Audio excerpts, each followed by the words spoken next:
Cancer, hello, welcome dito sa iyong reading for this week. Maraming salamat Cancer for subscribing sa aking YouTube channel at pag-like and follow sa aking Facebook page. Sa mga bago, please don't forget to subscribe, like, follow. Shoutout sa ating newest channel member na si Alejandra, pati na rin dun sa ibang matagal na, Joanne Marie, Mildred, Juliet, and Randy. At shoutout din sa ating Facebook subscriber na si Miss Jamila. Thank you so much for availing our membership and subscription. Pati na rin sa mga nag-a-avail ng aking mga personal readings. Thank you so much.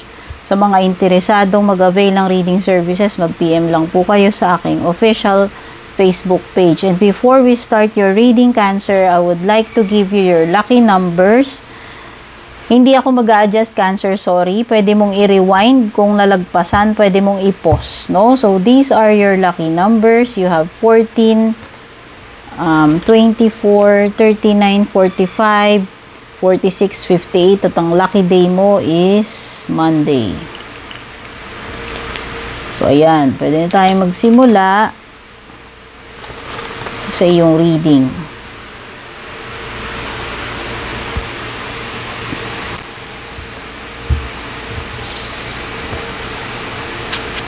Meron ka ritong crow and dogwood.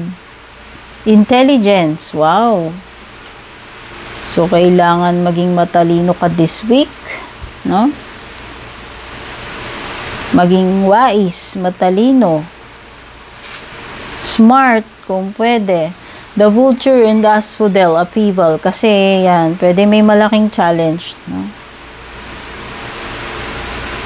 Pwede may crisis na mangyayari this week. I don't know, Cancer, pero siguro, kung meron ka mang pagdadaan ng mahirap na sitwasyon, matinding problema, pwede kang mag-struggle, pero sa tingin ko kung magiging wise ka, matalino ka, you will find a way out of that situation. No? So, pwedeng madiskartehan mo, no? Kahit papaano, masolusyonan mo, gamitin mo yung iyong abilidad, gamitin mo yung diskarte mo, yung talinong meron ka. And you also have determination. Hindi lang yung talino, diskarte, abilidad. No? Kailangan din yung determinasyon. Kasi kahit very bright ka, sobrang talino mo, pag wala yung determination, wala yung pushing power, no? Baliwala rin. So, kailangan determined ka. No? Ibig sabihin, by hook or by crook, sure ball ka. Hindi ka basta-basta aatras, no? Tignan na natin yung iyong love life this week.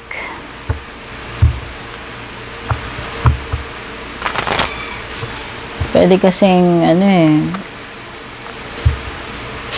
pwede kasing may mga undertakings dyan. May upheaval ka eh. So, mahirap yun nga, sabi ko nga, pwedeng mag-struggle ka dahil mahirap na sitwasyon yan.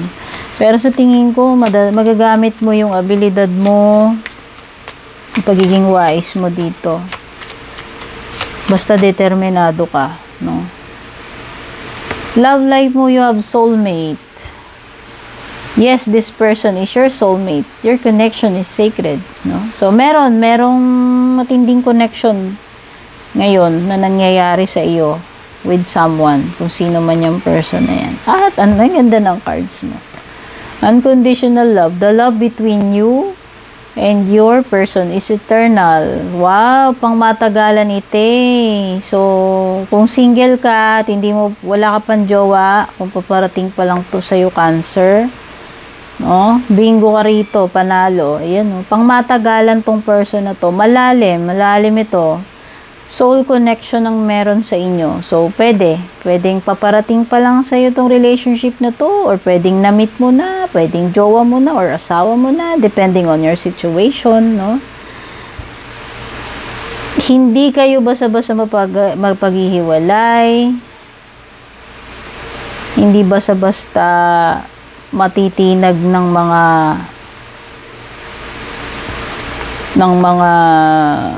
pagsubok itong relationship na to, itong person na to, no? Matindi yung connection ninyo niyan. Ayan, ganyan katatag. No? Itong paparating na relationship sa'yo or itong relationship na meron ka ngayon. Kung meron man na yan ngayon.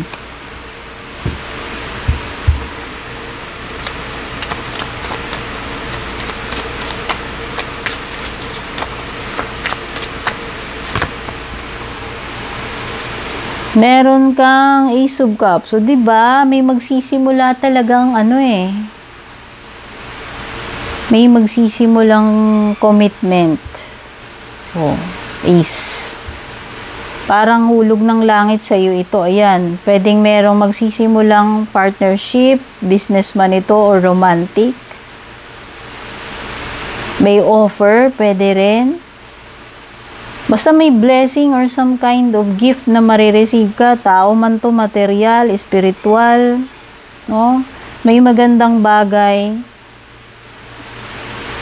maganda at mabuting bagay o person na darating sa buhay mo, no? It's a blessing.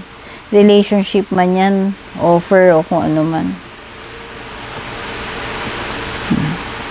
5 of Cups meron ka rin. And 10 of Swords.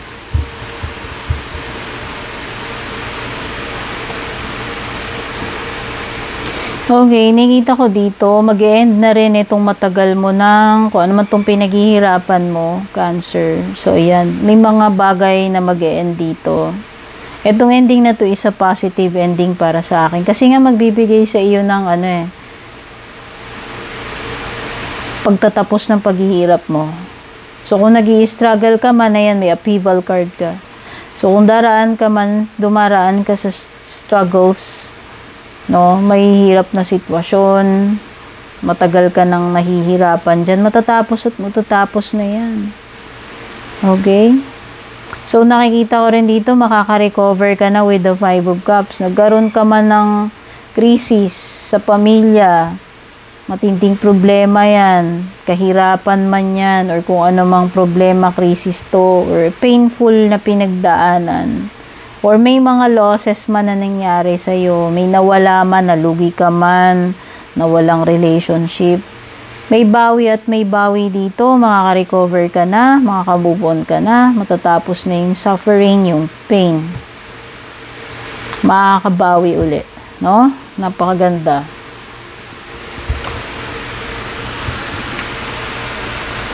Tingnan na natin yung mga iba pang paparating sa iyo, Cancer.